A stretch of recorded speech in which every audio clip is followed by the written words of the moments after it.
اعوذ باللہ من الشیطان الرجیم، بسم اللہ الرحمن الرحیم۔ ہمیں پیارے بچوں، آج ہم پڑھیں گے خواجہ میر درد کی غزل نمبر 1۔ مقدور ہے میں کب تیرے وصفوں کی رقم کا، حقا کہ خداوند ہے تو لوح قلم کا۔ خواجہ میر درد اس مطلب میں اپنی محبوب حقیقی یعنی اللہ تعالیٰ سے فرماتے ہیں، مخاطب ہو کر اللہ تعالیٰ سے فرماتے ہیں کہ ہمیں اتنی طاقت نہیں ہے کہ ہم تیری خوبیاں بیان کر سکیں۔ اے اللہ، ہم اتنی بے بس ہیں، ہمیں اتنی طاقت نہیں ہے کہ تیری خوبیاں بیان کر سکے۔ یہ سچ ہے کہ تو لوح قلم کا مالک ہے، یعنی تو تقدیر لکھنے والا ہے، لیکن ہمیں اتنی تاب نہیں کہ ہم تیرے اوصاف بیان کر سکے۔ ہماری زبان تمہارے اوصاف بیان کرنے سے قاصر ہے۔ اس مسند عزت پہ کہ تو جلوہ نما ہے، کیا تاب گزر ہوئے تا کل کے قدم کا۔ اس شعر میں بھی محبوب اپنی اللہ تعالیٰ سے فرماتے ہیں کہ تو جس احترام اور عزت کی جگہ پر جلوہ افروز ہے، یعنی بیٹھا ہوا ہے، وہاں ہماری عقل کا گزر نہیں ہو سکتا۔ ہمیں اتنی فہم و فراست نہیں ہے، یعنی ہمیں اتنی عقل مندی نہیں ہے، فہم و فراست یعنی ہم اتنے عقل مند نہیں ہیں کہ ہم تیری عظمت اور بڑائی کو سمجھ سکے۔ انسانی عقل کی اتنی رسائی نہیں کہ تمہارے مرتبے کا ادراک کر سکے، یعنی تمہارے رتبے کو ہم پہچان سکیں، تمہاری رتبے کو ہم بیان کر سکیں۔ بستے تیرے سائے میں سب شیخ و برہمن، آباد ہے تجھ سے ہی تو گھر ویر و حرم کا۔ فرماتے ہیں اللہ تعالیٰ سے خواجہ میر درد اللہ تعالیٰ سے فرماتے ہیں، تمام انسان تیرے ہی سائے میں جیتے ہیں، چاہے شیخ ہو یا برہمن، ہندو ہو یا مسلم، سب پر تو سایہ فگن ہے، یعنی سب تیرے ہی سائے کے نیچے ہیں، سب کو تیرا ہی کرم کا آسرا ہے۔ تیرے ہی دم سے مسجد اور مندر آباد ہیں، مسجد میں بھی تو موجود ہے اور مندر میں بھی، اور ہندو اور مسلمان دونوں تیرے سائے میں رہتے ہیں اور جیتے ہیں۔ تو سب کا مالک و خالق ہے، کیا ہندو کیا مسلمان، کوئی نہیں، یہ تمہارے سامنے تو کوئی نہیں، تمہارے سامنے تو سب برابر ہے۔ ہندو تمہارے سامنے تو مسلمان، یہ انسان ہے وہ تمہارے بندے ہیں، سب بندے صرف ایک ہی خدا کے بندے ہیں۔ تو سب کا مالک و خالق ہے خوف اگر جی میں تو ہے تیرے غضب سے، اور دل میں بھروسہ ہے تو تیرے ہی کرم کا۔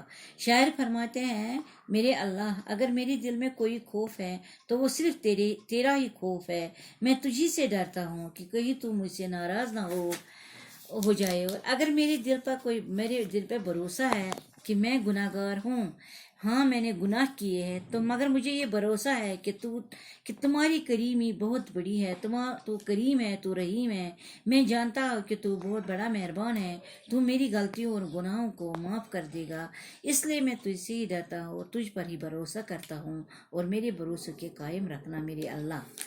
مانند حباب آنکھ تو اے درد کھلی تھی، کھینچانا پر اس بحر میں عرصے کوئی دم کا۔ شاعر مقطع میں مقطع، آپ کو پتہ ہے بیٹا مقطع کہتے ہیں جو اس شعر کا آخری یہ ہوتا ہے، اس کو آخری بات کو مقطع کہتے ہیں، اس میں شاعر اپنا تخلص بیان کرتے ہیں، اس کو مقطع کہتے ہیں۔ شاعر مقطع میں زندگی کی بے ثباتی یعنی زندگی فانی ہے اس کا ذکر کرتے ہوئے فرماتے ہیں کہ ہم اس دنیا میں پانی کی بلبلے کی طرح آتے ہیں۔ دیکھو بیٹا، جب کوئی پانی کا بلبلہ اٹھتا ہے تو جو ہی اٹھتا ہے تو پھٹ جاتا ہے، جیسے ٹوینکل آف آئی ہے یہ زندگی، اس کو ہم انگلش میں بھی بول سکتے ہیں ٹوینکل آف آئی، یعنی اس طرح۔ تو یہ پانی کا بلبلہ ہے زندگی، بس اتنی سی ہے، جیسے بلبلہ پانی پر اٹھتے ہی ختم ہو جاتا ہے، یہ بہت ہی ناپائیدار ہوتا ہے، اسی طرح ہماری زندگی بھی ناپائیدار اور فانی ہے۔ ہم بلبلے کی طرح اس دنیا کے سمندر میں زیادہ دیر زندہ نہیں رہ سکے۔ اچھا بیٹا، آج ہم دوسری غزل پڑھیں، اس کے ساتھ دوسری غزل بھی پڑھیں گے کیونکہ یہ چھوٹی غزل تھی، اب دوسری بھی پڑھیں گے۔ غزل نمبر 2۔ تہمت چند اپنے ذمہ دہر چلے، جس لیے آئے تھے سو ہم کر چلے۔ میر درد فرماتے ہیں کہ اس دنیا میں آ کر ہم نے کئی الزام اپنے سر لیے۔ تہمت مطلب الزام، ہم سے بہت سی غلطیاں اور گناہ سرزد ہوئے، اور یہ الزام ہم اپنے ساتھ لے کر ہم یہاں سے چلے جائیں گے۔ گویا دنیا میں ہم اسی لیے آئے تھے کہ کچھ الزامات، کچھ گناہ اپنے سر لے، سو یہ کام ہم نے کیا اور اپنے سر لی ہوئی تہمتیں لے کر یہاں سے جا رہے ہیں۔ یعنی جب ہم دنیا میں آئے ہیں تو ہم نے گناہ ہی گناہ کیے ہیں، اور یہی گناہ اب ہمارے ساتھ ہے، یہی ہمارے اعمال بن گئے ہیں۔ زندگی ہے یا کوئی طوفان ہے، ہم تو اس جینے کے ہاتھوں مر چلے۔ شاعر فرماتے ہیں، زندگی کی بے ثباتی کا ذکر کرتے ہوئے فرماتے ہیں کہ ہماری زندگی کسی طوفان سے کم نہیں ہے، گویا طوفان کی طرح ہم اس دنیا میں آئے اور چلے گئے، یعنی ہمیں یہاں سکون سے ٹھہرنے کا موقع نہیں ملا، بس آئے اور ساتھ ہی واپس چل پڑے۔ یعنی دیکھو بچوں، جب کوئی انسان اس دنیا میں آتا ہے، کسی کو پتہ ہی نہیں ہے کہ وہ کتنی دیر تک اس دنیا میں رہے گا۔ کوئی تو 100 برس رہتا ہے پھر بھی اس کو جانا ہوتا ہے، کوئی تو 20 برس رہتا ہے پھر بھی اس کو جانا ہوتا ہے، کوئی تو ایک ہی سال میں چلا جاتا ہے۔ یہ کسی کو پتہ نہیں ہوتا ہے کہ اس کو اس دنیا میں کہاں تک ٹھہرنا ہے، کتنی ٹائم تک اس کو، کتنے وقت تک اس کو یہاں پر ٹھہرنا ہے۔ کوئی سکون سے نہیں بیٹھتا ہے یہاں پر، کسی کو یہ سکون سے نہیں بیٹھنا ہے۔ یہ دنیا فانی ہے اور اس کو فنا ہونا ہی ہے، اور ہم واپس اسی طرح ہم واپس بھی چلے جاتے ہیں، گویا طوفان کی طرح آتے ہیں اور طوفان کی طرح واپس چلے جاتے ہیں۔ کیا ہمیں ان گلوں سے ایسا ایک دم آئے ادھر ادھر چلے۔ شاعر فرماتے ہیں، شاعر صبح کی ہوا سے مخاطب ہو کر فرماتے ہیں کہ ہمیں کہ دنیا کے گلشن میں طرح طرح کے پھولوں سے کوئی واسطہ نہیں ہے، یعنی اس دنیا میں جو خوبصورت پھول ہے، جو مختلف قسم کے پھول ہے، اس سے تو ہمیں کوئی واسطہ نہیں ہے، کیونکہ ان کو تو ثبات اور پائیداری حاصل نہیں ہے، یعنی یہ بھی مٹ جانے والی چیزیں ہیں، جلدی ہی ختم ہونے والی چیزیں ہیں، اس لیے ہمیں ان سے کوئی کام یا سروکار نہیں ہے۔ ان کے ساتھ دل لگانا، کوئی لگاؤ نہیں رکھنا، واسطہ تعلق تو اس چیز سے رکھنا چاہیے جو پائیدار ہو، ہمیشہ ہمیشہ قائم و دائم رہنے والی ہو، وہ تو صرف خدا کی ذات ہے، اسی سے تعلق رکھنا بہتر ہے۔ یعنی ہمیں ہمیشہ اپنے اللہ تعالیٰ سے تعلق رکھنا چاہیے، اسی کی طرح رجوع کرنا چاہیے۔ باقی دنیاوی چیزیں تو فانی ہے، یہ 4 دن کی چاندنی ہے، ساتھ چھوڑ دیتی ہے اور دکھی کر دیتی ہے، اس لیے ان سے کوئی کام اور کوئی سروکار نہیں رکھنا چاہیے۔ لگاؤ اور محبت تو صرف اللہ کی ذات سے رکھنا چاہیے، کیونکہ وہی تو ہمارا رہبر ہے، وہی تو ہمارا کریم ہے۔ ایک میں دلریش ہوں ویسا ہی دوست، زخم کتنوں نے کے سنا ہے پھر چلے، زخم کتنوں کے سنا ہے بر چلے۔ شاعر اپنے بارے میں فرماتے ہیں کہ ایک میں ہی ایسا ہوں جس کے دل کے زخم بھر نہ پائے، ورنہ کتنے ہی لوگوں کے دل زخمی ہوئے لیکن ان کے زخم بھر گئے اور ان کے دکھ دور ہوئے۔ کوئی اور لاکھ بلانے پر، یعنی شاعر کا مراد یہاں پر ایسا ہے کہ مجھے کوئی ایسا صدمہ پہنچا ہے جس سے میرا جو دل پر بے حد اثر کرے اور لاکھ بلانے پر بھی وہ صدمہ نہ بھولے۔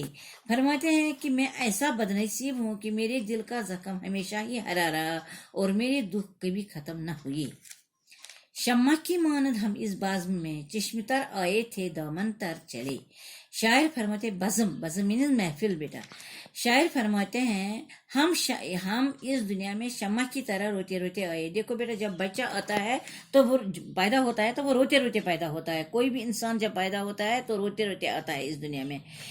جب شمع جلتی ہے تو منہ کے قطرے آنسوں کی طرح بہنے لگتے ہیں، گویا شمع رونا شروع کر دیتی ہے، دوسروں کو روشنی دیتی ہے، خود تو جلتی ہے اور خود روتی رہتی ہے۔ ہم بھی اس دنیا میں روتے روتے آئے اور روتے روتے زندگی بتائی اور اتنے روئے کہ دامن بھی تر ہو گیا اور پھر اس دنیا سے چلے